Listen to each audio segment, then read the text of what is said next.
The medical bay doors slid open with a soft hiss. Day walked inside, hands tucked into the pockets of his standard-issue jumpsuit. He had been on the ship for 3 weeks now, and this was just another routine checkup. Nothing special. The aliens who ran the medical department wanted to scan everyone before they entered Velith space. Standard procedure, they said. The medical officer was waiting for him. Thelshar stood near the scanning platform, their crystalline body catching the light and throwing rainbow patterns across the white walls. Day had learned not to stare. The first time he met Thelshar, he couldn't stop looking at how their bodies seemed to be made of living glass. But now it felt normal. That was the strange thing about space travel. After a few weeks, even living crystals felt ordinary. "Please step onto the platform," Thelshar said. Their voice came from somewhere inside their body, echoing slightly like someone speaking in a cathedral. Day climbed onto the raised platform and stood still. He had done this before back on Earth. Medical scans were quick and painless. A few lights, some humming sounds, and then it was over. He expected this to take maybe 5 minutes. The scanning ring descended from the ceiling. Blue light washed over him from head to toe. Day closed his eyes and waited. He thought about what he would eat for lunch. The ship's cafeteria had added some Earth food to the menu last week. Maybe he could get actual rice today instead of the paste the aliens seemed to prefer. The humming stopped. Day opened his eyes. Thelshar was staring at the display screen. Their body had changed color. Instead of the usual clear crystal with hints of blue, they were now flickering between orange and red.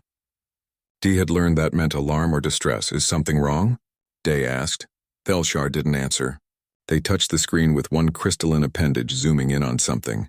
Then they touched another panel. And another. Their body flickered faster now, the red getting brighter. "Thelshar?" Day said again. "Do not move," Thelshar said. Their voice had an edge to it that Day had never heard before. "I am calling security." Security? Day's stomach dropped. What had the scan found? Was he sick? Did he have some disease that was dangerous to aliens? He thought about every meal he had eaten, every surface he had touched. Had he contaminated something? The medical bay doors locked with a heavy clunk. Red lights began flashing along the walls. Day heard footsteps running in the corridor outside. "Please," Day said, trying to stay calm. "What did you find?" Thelshar turned to face him. Their body was pure red now, pulsing like an alarm. "Your skeleton," they said quietly. "It shows signs of extensive trauma." 17 distinct fracture sites. Day blinked. "My what?" "Your bones," Thelshar said. "They have been broken. 17 times. Some appear to be old injuries, but the damage is clearly visible." The doors burst open. Una rushed in, followed by 3 Velith guards. Una was the human security supervisor, and she looked as confused as Day felt. The Velith guards were tall, gray-skinned beings with 4 arms. They immediately surrounded the platform where Day stood. "What's happening?" Una demanded. Thelshar gestured to the screen. "I have discovered evidence of severe physical trauma. This human has sustained 17 bone fractures throughout his body." Una stepped closer to look at the screen. Her eyes widened. "Day, is this true?" "I don't know what you're talking about," Day said. He was still standing on the platform, surrounded by guards, feeling more confused than worried. Thelshar pulled up a 3-dimensional image of Day's skeleton. It rotated slowly in the air, and bright red marks highlighted different bones. His left arm, 3 ribs. His right leg, his collarbone, both hands, even his nose. "These are the fracture sites," Thelshar explained. "All healed, but the bone density shows clear evidence of severe breaks." Day looked at the glowing skeleton, at the red marks scattered across it, and then he understood what they were seeing. "Oh," he said. The room went silent. Everyone stared at him. "You know about these injuries?" Una asked carefully. "Well, yeah," Day said. "I mean, I've broken a few bones over the years. Most people have." Thelshar's color shifted to a purple Day had never seen before. The Velith guards made a sound like wind rushing through tunnels. Una closed her eyes and took a deep breath. "A few bones." Thelshar repeated. "You said most people?" "Most humans have 17 fractures." "I don't know about 17 exactly," Day said. "But yeah, most people break something at some point. It's pretty normal." "Normal," Thelshar said. The word came out like a question and an accusation at the same time. Within 10 minutes, the medical bay was full. 3 more Velith officials arrived, along with Pelmoth, the insectoid representative who served on the ship's council. Riva came too, floating in her mobile water tank. Kess flew in last, the avian perching on a high rail to observe. Day was still on the platform. No one had told him he could get down yet. Ambassador Hana arrived with Tay, the medical liaison. Both of them looked tired. Hana's expression was the careful, neutral face she wore during difficult negotiations. "I understand there's been a medical discovery," Hana said. "Discovery?" Pelmoth clicked their mandibles together rapidly. "This human has sustained catastrophic injuries. 17 separate bone fractures. We demand to know if this is common among your crew. Are you fleeing violence on your world? Is Earth engaged in some kind of civil war?" "What?" Day said. "No, I'm a construction engineer. I just work on buildings." "Then how?" Riva asked, her voice bubbling through the speaker on her tank. "Did your bones break 17 times? Day looked at all the alien faces staring at him. At Hana and Tay, who were clearly trying to figure out what to say.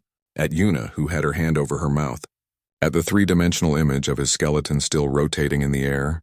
Red marks glowing like accusations. "Which ones are you worried about?" he asked. Thelshar pointed at the screen. "All of them. Start with your left arm."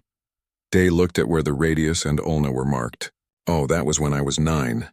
I fell off my bike trying to jump over a ramp I built in my backyard." The room was so quiet Day could hear the hum of the ship's engines. "You were a child," Kess said slowly. "And you broke your arm performing a recreational activity?" "Yeah," Day said. "Kids break bones all the time. It's how you learn your limits." Pelmoth's antennae were standing straight up. Riva's tank water was churning. Kess's feathers were completely fluffed out. The Velith guards had backed away from the platform. Hana stepped forward.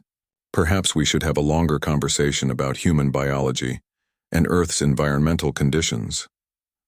"Yes," Thelshar said, their body now cycling through colors Day was certain weren't good. "I think we should." Day finally stepped down from the platform. He caught Yuna's eye and she gave him a small helpless shrug. He had a feeling this was going to take a while to explain. The conference room felt too small. Day sat at one end of the long table with Hana and Tay on either side of him. Across from them sat the 4 coalition representatives. Pelmoth's compound eyes reflected the light in unsettling ways. Riva's tank had been positioned at the table, her tentacles pressed against the glass. Kess perched on a specially designed chair, wings folded tight. The Velith counselor, whose name Day couldn't pronounce, sat perfectly still with all 4 hands folded on the table. Thelshar stood by the wall display, which still showed Day's skeleton with all 17 fracture sites marked in red.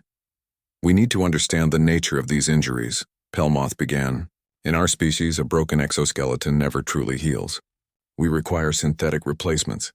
A fracture is a life-changing event.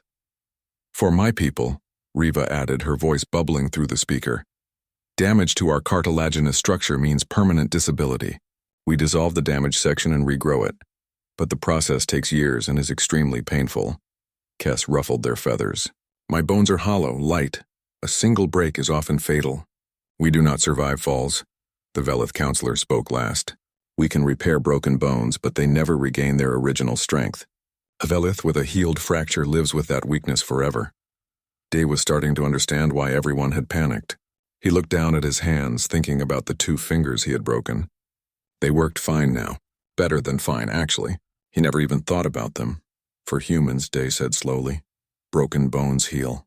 They just heal." "Nothing just heals," Pelmoth said. Their mandibles clicked rapidly. "Healing requires intervention. Medical technology. Synthetic replacements." Tay leaned forward. "May I explain human bone biology?" The counselor nodded. Tay touched the display and a new image appeared next to Day's skeleton.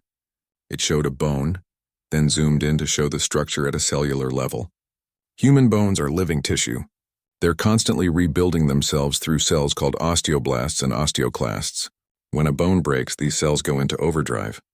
They build a callus around the break, then slowly reshape it until the bone is whole again. "How long does this take?" Riva asked. 6 to 8 weeks for most bones, Tay said. Longer for larger bones like the femur. "And the strength?" the Velith counselor asked. "The healed bone is often stronger than it was before," Tay said. Silence filled the room. It was the kind of silence that felt heavy, like everyone was trying to process something that didn't make sense. Stronger? Kess repeated. Breaking makes you stronger? In that specific location, yes, Tay said. Hana cleared her throat. Perhaps we should address each of Day's injuries individually. It might help you understand how common this is for humans. Pelmoth's antennae twitched. Very well. Explain each one. All eyes turned to Day. He looked at the skeleton on the screen and pointed at his left arm. That one I already mentioned. Bike accident when I was 9. A recreational accident, Pelmoth said. Continue. Day pointed at his ribs. 3 ribs, right side. That was in university. I played football and someone tackled me wrong. Football? Riva asked. It's a contact sport, Hana explained. Players physically collide with each other as part of the game. The aliens exchanged looks that Day couldn't quite interpret. He continued. Right leg, the big bone.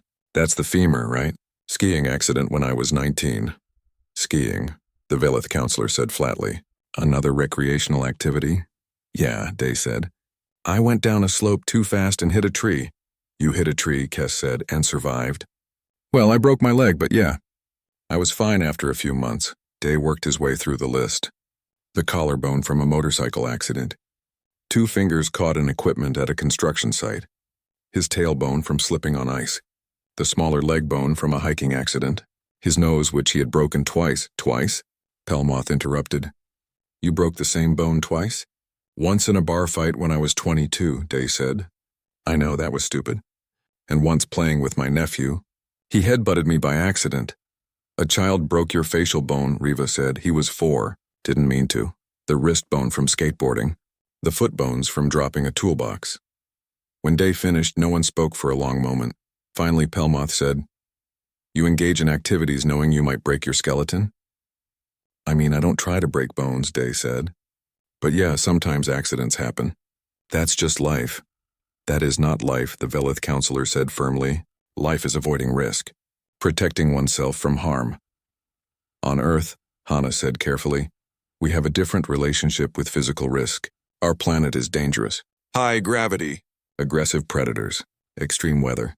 Our ancestors had to keep moving even when injured. So we evolved to heal from injuries that would be fatal to other species. Tay added, Human children are expected to have minor injuries as they learn. Scraped knees, bumps and bruises, sometimes broken bones. It's part of development. You allow children to break bones? Kess's feathers stood on end. That would be considered neglect in our culture. It's not that we allow it, Day said. It's just that it happens. My parents took me to the hospital, they set the bone, put a cast on it, and I healed. No big deal. No big deal, Pelmoth repeated. A catastrophic skeletal failure is no big deal. I mean, it hurt, Day admitted. And I had to be careful for a while. But then I was fine. The Velith counselor stood up. Their height was impressive and all 4 hands were trembling slightly. We need to understand something. How many humans have experienced fractures?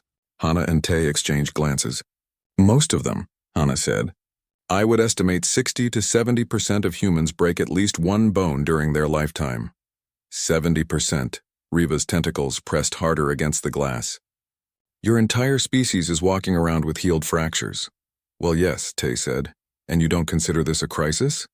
The Velith counselor asked. No, Hana said. We consider it normal. Pelmoth made a sound like grinding metal. What else can you survive? Tay hesitated. What do you mean? If you can survive 17 broken bones, Pelmoth said, what other injuries can humans endure? Day saw Hana's expression change. She was calculating something, trying to figure out how much to reveal. Tay looked nervous. That's a complicated question, Hana said. Answer it, the Velith counselor demanded. Tay pulled up new displays. Images of human organs, circulatory systems, immune responses. Humans have significant redundancy in our biological systems. We can survive with 1 kidney. We can lose significant blood volume and recover. Our liver can regenerate. We have an aggressive immune system that fights infections. We can survive in temperature extremes that would kill most species. The room had gone very quiet again, but this time the silence felt different. It wasn't confusion anymore. It was something closer to fear. You're saying, Kess said slowly, that humans are extremely difficult to kill. We're saying humans evolved on a world where you had to be hard to kill. Hana corrected. Or you didn't survive long enough to reproduce. Pelmoth stood up suddenly. We need to reconvene. The council must discuss this. The other representatives agreed. Within moments, they had filed out of the room, leaving only the humans behind. Day looked at Hana. Did I say something wrong? Hana rubbed her temples. No, Day, you just taught them that humans are more dangerous than they thought. Dangerous? I work in construction. You work in construction, Yuna said from the doorway. With 17 healed broken bones and think it's normal. To them, that makes you terrifying. Day looked back at his skeleton on the display, at all those red marks. He had never thought of himself as scary before. 3 days passed before the coalition agreed to meet again. During that time, Day noticed the aliens on the ship treating him differently. They stepped aside in corridors. They watched him carefully in the cafeteria. Once he reached for a drink dispenser at the same time as a Velith crew member, and they actually flinched away from him. Yuna found it funny. They think you're made of titanium now, she said over lunch. I'm not, though, Day protested. I'm just regular. Regular for Earth, Yuna said. Not regular for the galaxy. The second meeting was larger. The coalition had brought their entire medical staff and several cultural experts. Hana had assembled the human delegation, Tay and Sora from medical and 3 other crew members. Day recognized them. Bay from engineering, Rena, one of the pilots, Hyun, who ran the cafeteria. We've been conducting research, Pelmoth began. We've reviewed the medical files of all 37 humans aboard this vessel. And? Hana asked. Bay has 23 healed fractures, the Velith counselor said. Rena has 9. Hyun has 14. The average across your crew is 11 healed fractures per person. Tay nodded. That sounds about right for an active group of adults. Active, Kes repeated. You keep using that word. We need to understand what it means to humans. Sora stood up.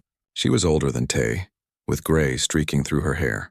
She had been a trauma surgeon on Earth before joining the diplomatic mission. Perhaps it would help if we explained how humans use their bodies. New displays lit up around the room. Videos began playing. Humans running, climbing, swimming, playing sports, working in dangerous conditions. Each video showed activities that made the aliens shift uncomfortably in their seats. Humans evolved as persistence hunters, Sora explained. We chase prey until it collapses from exhaustion. We can run for hours. We sweat to cool ourselves, which allows us to keep moving in heat that would kill other species. We climb, we swim, we throw objects with incredible accuracy. One video showed a human construction worker similar to Day's job. The worker was lifting heavy beams, welding metal, working on scaffolding high above the ground. This is standard human labor? Riva asked. Yes, Sora said. We use our bodies as tools. We lift, we carry, we build. It's what we do. But the risk, Pelmoth said. The chances of injury. We have safety protocols, Bay spoke up. Harnesses, helmets, protective gear. But yes, accidents happen. That's why we have insurance and medical care. Another video played. This one showed sports. Football, like Day had mentioned. But also basketball, hockey, martial arts, gymnastics. Humans throwing themselves through the air, colliding with each other, falling and getting back up.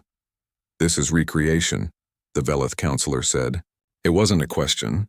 It was a statement of disbelief. This is fun, Rena said. She was grinning. I used to race motorcycles before I became a pilot. Broke both legs in a crash. Best sport I ever did. You broke both legs, Kes said. And you describe it as the best sport? The racing was the best, Rena clarified. The crash was bad, yeah. But I healed and went back to racing. You went back, Pelmoth's antennae were vibrating. After breaking your legs, you returned to the activity that broke them. Of course, Rena said. I love racing, Hyun raised his hand. Can I share my story? Hana nodded. I'm a chef, Hyun said. I ran a restaurant on Earth. 5 years ago, there was a fire in the kitchen. Gas leak, explosion. 3 of my staff were trapped. I went back in to get them. The room was silent. I broke my jaw when part of the ceiling fell on me, Hyun continued. Several ribs. My left hand was badly burned, but I got my people out. All 3 of them survived. You risked your life, Riva said softly, for others. They were my responsibility. Hyun said simply, what else would I do? Sora pulled up another set of data. This is what I think you need to understand. Humans don't seek out injury. We don't want to break bones. But we evolved on a planet where taking risks was necessary for survival. Hunt the dangerous animal or starve.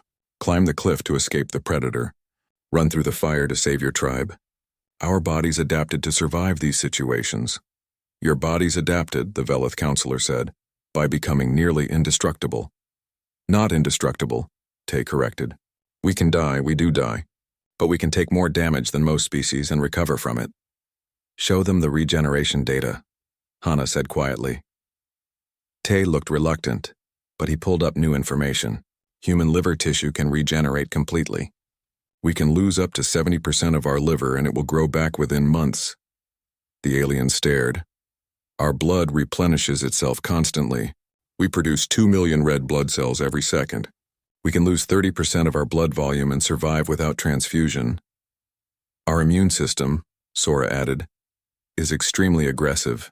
We carry millions of bacteria in our bodies and they don't harm us. We've evolved to fight off infections that would devastate other species. We even inject ourselves with weakened diseases on purpose to build immunity. You poison yourselves intentionally? Pelmoth asked. We call it vaccination, Sora said. It saves millions of lives. Bay stood up next. Can I talk about pain? Hana nodded. Humans feel pain, Bay said. A lot of pain. But we have this thing called adrenaline.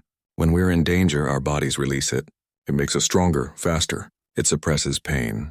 I once worked for 12 hours on a broken ankle because we had to finish an emergency repair on a damaged habitat. Didn't even realize how bad it was until after. The adrenaline kept me going. You worked on a broken ankle for 12 hours, the Velith counselor said. Had to, Bay said. People were counting on that habitat.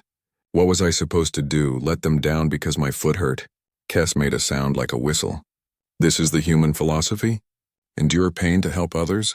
It's not really a philosophy, Day said. It's just what you do. The cultural expert, a Velith named Shalmon, spoke for the first time. In our species, an individual with a fracture retreats from work and community. They focus entirely on healing and are cared for by others. The idea of continuing to work through injury is incomprehensible. For us, Pelmoth said, an injury is a time to be still. To wait for help, to let others take the burden. Humans can't do that, Sora said gently. Our evolution didn't allow it. On Earth, if you stopped moving, you died. Predators, starvation, weather, something would kill you. So we developed the ability to keep going even when hurt. This is why human culture values things like courage and determination, Hana added, because those traits kept our ancestors alive. The meeting continued for hours. The humans shared more stories. Nari, the xenobiologist, talked about shattering her ankle on a research expedition and having to walk 5 miles back to camp. More videos played, showing human achievements. Mountain climbing, deep-sea diving, spacewalks, extreme sports that made the aliens visibly uncomfortable. Finally, Pelmoth raised a hand for silence. We understand now. Humans are not a tortured species. You are a resilient species, perhaps the most resilient we have ever encountered. We're just adapted to our homeworld, Hana said. No, the Velith counselor said. You are adapted to survive almost anywhere. Your bodies are designed to take damage and continue functioning, to heal from injuries that would cripple or kill us, to push through pain and exhaustion. Is that a problem? Day asked. The coalition members looked at each other. Some communication passed between them that Day couldn't follow. No, Pelmoth said finally, but it is frightening and impressive, and it changes how we view humanity's place in the galaxy. How so? Hana asked. We invited you to join the coalition as equals, Riva said. But you are not equal. You are far more dangerous than we realized, not because you are aggressive, but because you are so very, very hard to stop. Day looked at his hands again, at the fingers that had broken and healed. He had never thought of himself as dangerous. But maybe from their perspective he was. Maybe all humans were. The weeks that followed were strange. The coalition had accepted the information about human biology, but acceptance didn't mean comfort. Day watched as the aliens tried to process what they had learned. Some of them became curious. Velshar started asking questions during Day's regular checkups. How did pain feel? What was it like to heal from a fracture? Could Day feel the bones getting stronger? Day tried his best to explain, but some things were hard to put into words. Pain was just pain. Healing was just waiting and being careful. Others became cautious. A group of Velith engineers who had worked alongside Bay now kept their distance. They watched him lift heavy equipment and whispered to each other. When Bay asked what was wrong, they admitted they were afraid he might not realize his own strength and accidentally hurt someone. "I've been a construction worker for 20 years, Bay told Day later. "Never hurt anyone. But now they look at me like I'm dangerous." "You kind of are," Yuna said. She had joined them for lunch in the cafeteria. "You can lift twice what they can, and you've broken your body 23 times without it slowing you down." From their perspective, that's terrifying. "I don't feel terrifying," Bay said. "That's the scary part," Yuna replied. The cultural exchanges became more intense. The coalition wanted to understand everything about human physical capabilities. They brought in specialists to study human crew members, not invasive studies, just observations. How much could humans lift? How far could they run? How long could they work without rest? Rena volunteered for the endurance tests. They put her on a running machine and monitored her vitals. She ran for 2 hours before they stopped the test. Not because she was tired, but because the Velith medical staff were worried about her heart rate and breathing. "This is normal?" the medical technician asked Sora, who was supervising. "For someone in good shape, yes," Sora said. "Rena could probably run for another hour if we let her." The technician's body turned pale gray. Day had learned that meant shock. Hyun did a demonstration of human cooking techniques. The aliens were horrified when he stuck his hand briefly into boiling water to retrieve a dropped spoon. He yelped and ran it under cold water, but his skin just turned a little red. "No serious damage." "You damaged your thermal receptors," Pelmoth said. "I burned my hand a little," Hyun corrected. "It'll be fine in an hour." "An hour," Pelmoth repeated. "You'll heal from thermal damage in an hour." "It's just a minor burn," Hyun said. "Now major burns are serious. Those take weeks and can leave scars.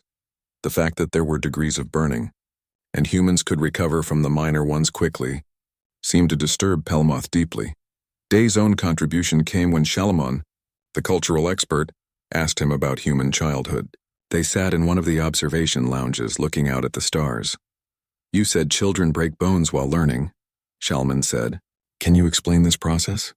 Day thought about his own childhood, about his sister Mira. When you're a kid, you test boundaries. You climb trees to see how high you can go. You jump off things to see if you can fly. You run as fast as you can without thinking about what happens if you fall. "And you fall," Shalman said. "Yeah, you fall. A lot. I broke my arm jumping a bike ramp. My sister Mira broke her arm twice. Once climbing a tree, once falling off playground equipment. Our parents took us to the hospital, got us patched up, and then we went back to playing. They didn't prevent you from climbing again. They told us to be more careful," Day said. "But they didn't stop us. Kids need to play. They need to test themselves. That's how you learn what your body can do." Shalman was quiet for a long moment. "In our culture, children are kept safe. Controlled environments. No climbing, no running, nothing that might cause injury." "That sounds boring," Day said, then quickly added, "Sorry, I don't mean to be rude." "No, I understand," Shalman said. "For humans, safety is boring. Risk is exciting. This is a fundamental difference between our species." They talked for over an hour. Day shared stories about playing sports, learning to ride a bike, getting into minor fights with other kids. Things he thought were normal childhood experiences. Shalman recorded everything, asking questions that made Day think about why humans did the things they did. "Do you think your injuries made you stronger?" Shalman asked finally. Day considered this. "Not the injuries themselves, but recovering from them taught me that I could survive hard things. That my body was tougher than I thought. That pain was temporary, but giving up was permanent. This is a common human belief." "I think so," Day said. "We have lots of sayings about it. What doesn't kill you makes you stronger. No pain, no gain. Stuff like that. What doesn't kill you makes you stronger," Shalman repeated. "This is a horrifying philosophy to most coalition species. What doesn't kill us leaves us permanently damaged." Day hadn't thought about it that way. "I guess we're just built different." "Yes," Shalman said. "You are." The biggest revelation came during a joint training exercise. The ship needed to practice emergency procedures, and the coalition wanted to see how humans responded under pressure. They simulated a hull breach in one of the cargo sections. Alarms blared, lights flashed, and air pressure began dropping. The drill was supposed to test evacuation procedures. Everyone should get to the emergency pods quickly and efficiently. The human crew did evacuate. But Day noticed something. Bay and two other human engineers stayed behind for an extra 30 seconds, sealing a secondary door that didn't need to be sealed. When they reached the pods, Yuna asked them why they delayed. That section has the water reclamation system, Bay said. If we lost pressure there, we'd lose a week's worth of drinking water. Figured it was worth the extra seconds to save it. The Velith safety officer was standing nearby. You risked your lives for water we can replace. Can you replace it in the middle of space? Bay asked. We're 3 days from the nearest station. Seemed smarter to save what we had. Later, during the debriefing, the coalition officers discussed the human response. They had footage from cameras in the corridors. They showed it to everyone. On screen, Day could see himself and the other humans moving through the emergency. They didn't panic. They helped slower crew members. They checked compartments for stragglers. They took risks that the alien crew members didn't take. This is your natural response to danger? Riva asked. To help others even at risk to yourself? I mean, yeah, Rena said. What else would we do? Prioritize your own survival, Kess said, as any logical being would. Leaving people behind isn't logical, Nari argued. It's just cruel. The meeting went on for a while, with the coalition trying to understand why humans would risk themselves for others. The humans tried to explain concepts like duty, loyalty, and compassion, but Day could see it wasn't quite translating. Finally, Hyun stood up. Can I tell you about the restaurant fire again? Everyone nodded. I went back into a burning building, Hyun said slowly, because my workers were trapped. I knew I might die. I knew I would probably get hurt. And I did get hurt, but the alternative was letting 3 people burn to death. How could I live with myself if I did that? You would live, Pelmoth said. That's the point. You would survive, but I wouldn't be able to look at myself in the mirror, Hyun said. I wouldn't be able to sleep. I would know every day that I let people die because I was afraid. That's worse than death. The room went very quiet. This is a cultural value, the Velith counselor asked. Sacrifice for others? It's more than culture, Sora said. It's how we survived as a species. Early humans lived in tribes. If you didn't help your tribe, the tribe didn't help you. Cooperation and sacrifice kept everyone alive. So you're genetically programmed to risk yourselves, Kess said. I wouldn't say programmed, Hana interjected. But yes, humans have strong instincts toward helping each other, especially in dangerous situations. Day thought about his 17 broken bones, about how many of them came from doing something stupid or risky, but also about how none of them came from helping someone else. Maybe he'd been lucky, or maybe he just hadn't been tested yet. 3 months passed. The ship was approaching Velith Prime, the Coalition's central world. Day had gotten used to the way aliens looked at him now. Not with fear exactly, but with a kind of careful respect. He was still just a construction engineer, but somehow that didn't matter as much as what his body could survive. He was working in Survey Section 7 when it happened. The ship was doing a routine scan of an asteroid field, and Day had been sent to recalibrate some sensors that were giving false readings. Boring work, but it had to be done. Pelmoth was with him. The insectoid had been assigned to study human work habits, and they had been following Dee around for the past week. It would have been annoying, except Pelmoth asked good questions and didn't get in the way. Do you think about your injuries while you work? Pelmoth asked. They were standing on a catwalk above the sensor array, watching Dee adjust the calibration settings. Not really, Day said. They healed. Why would I think about them? Because they are permanent markers of trauma, Pelmoth said. For my people, we remember each crack in our exoskeleton. They define us. That sounds exhausting, Day said. He finished with one sensor and moved to the next. The alarm started so suddenly that Day almost dropped his tools. Red lights flashed. A computerized voice announced hull breach in calm, unhelpful tones. And then Day heard the sound that made his blood run cold, the whistle of air escaping into space. He turned and saw it immediately. A micrometeorite no bigger than a marble had punched through the hull about 20 meters away. The hole was small, but the decompression was already pulling everything toward it. Papers, tools, loose equipment, all flying toward that tiny gap. And Pelmoth was on the floor, pinned under a support beam that had been knocked loose by the impact. Day didn't think. That was important. Later, when people asked him about it, he realized he hadn't made a decision. His body just moved. He ran toward Pelmoth, feeling the pull of the decompression. The air was already getting thin. His ears popped. He could see Pelmoth struggling under the beam, their antennae waving frantically. There was a crack in their thorax, glowing green fluid leaking out. The beam was heavy. Day grabbed it with both hands and lifted. Pain shot through his shoulder, but he ignored it. The beam shifted. He pulled harder, feeling something in his chest give way with a sharp spike of agony. The beam came free. Pelmoth tried to stand, but their legs weren't working right. The crack in their exoskeleton was bad, fatal. If Day remembered correctly from the briefings, Pelmoth would die without immediate medical help. Day bent down and scooped Pelmoth up. The insectoid was surprisingly light but awkward to carry. The air pressure was dropping fast. Day's vision was starting to blur at the edges. He could hear alarms, warnings, the computer telling him to evacuate. He ran. The catwalk was shaking. Another piece of equipment tore loose and slammed into Day's back. He stumbled but didn't fall. Couldn't fall. Pelmoth was making a clicking sound that might have been their version of screaming. Sharp debris was everywhere. Day felt something slice his left arm. Something else hit his ribs. He kept moving, using his body to shield Pelmoth from the worst of it. The emergency airlock was ahead, maybe 30 meters. The pressure was still dropping. His lungs felt like they were being crushed, 20 meters. Day's vision was going gray. He focused on the airlock door, on putting one foot in front of the other. Pelmoth had stopped clicking. That was bad. That meant they were unconscious, 10 meters. Something hit Day's shoulder and he felt it dislocate. His left arm went numb. He adjusted his grip on Pelmoth, holding them with his right arm and his chest.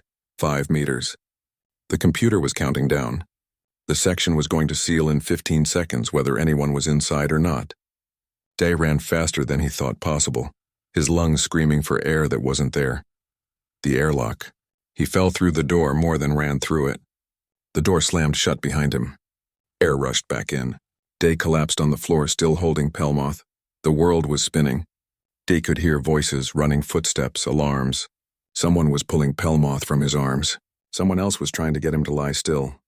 "Don't move," a voice said. It sounded like Sora. "You're injured." Day tried to say he was fine, but his chest hurt too much to talk. Everything hurt, actually. His shoulder, his ribs, his arm, his back. He closed his eyes. When he woke up, he was in the medical bay. Again. Thelsar was standing over him. Their crystalline body was cycling through concerned colors. "You have sustained significant injuries," Thelsar said. Day tried to sit up. Pain exploded through his chest and he gasped. "Don't move," Thelsar ordered. "You have 3 fractured ribs, a dislocated shoulder that we've reset, deep lacerations on your left arm and back, severe bruising, and minor radiation exposure from the hull breach." "Pelmoth?" Day managed to ask. "Alive," Thelsar said. "Because of you. Their thorax crack would have been fatal within minutes. You delivered them to medical in time." Day lay back. "Good. Good," Thelsar repeated. "You have 3 new broken bones and you say good. Bones heal," Day said. His voice was rough. Sora appeared next to Thelsar. "The scans show the injuries are already beginning to heal. We've set the ribs and given him pain medication. He should be fully recovered in 6 to 8 weeks. 6 to 8 weeks, Thelsar said. And then he'll be exactly as he was before." "Pretty much," Sora said. The door opened and the coalition representatives filed in. All of them.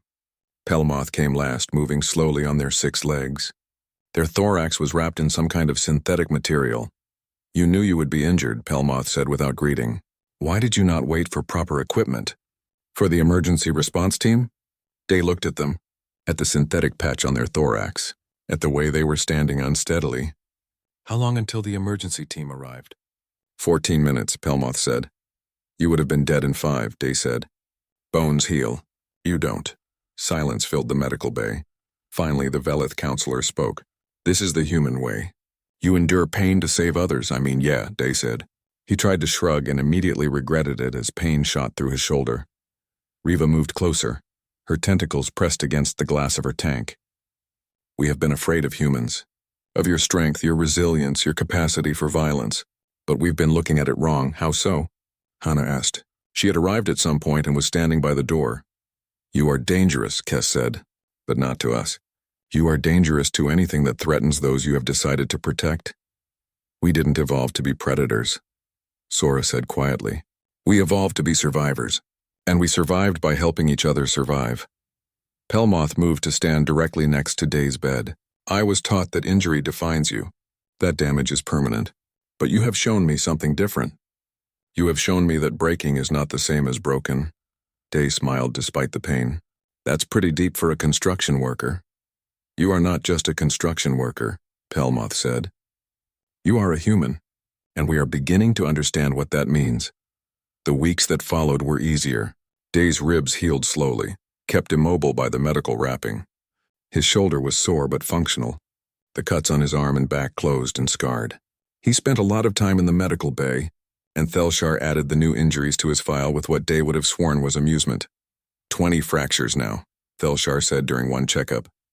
Yeah, Day said. I'm moving up the rankings. The coalition stopped being afraid of humans. Instead, they started asking for help. When there was dangerous work to be done, when someone needed to go into a hazardous area, when risks needed to be taken, they asked for human volunteers. Not because humans were expendable, but because humans could take the risk and survive it. 6 weeks after the incident, Day was cleared for regular duty. He stood on the observation deck with Hana, watching Velith Prime grow larger in the view screen. It was beautiful, all silver towers and green spaces. The coalition wants to create a new division, Hana said. Emergency Response Corps. They want humans to staff it. Because we're too dumb to know when to quit? Dai asked. Hana smiled. Because you're too stubborn to stay broken. They need people who can run into danger, take damage, and keep going. That's humans, Day touched his ribs gently, still sore, but healing. What did you tell them? That we'd think about it, Hana said. But between you and me, I think we'll say yes. It's what we do, right? Help people who need it. The ship began its final approach to Velith Prime. Somewhere in medical, Day's file showed 20 healed fractures. He wondered how many more he would collect before this was over.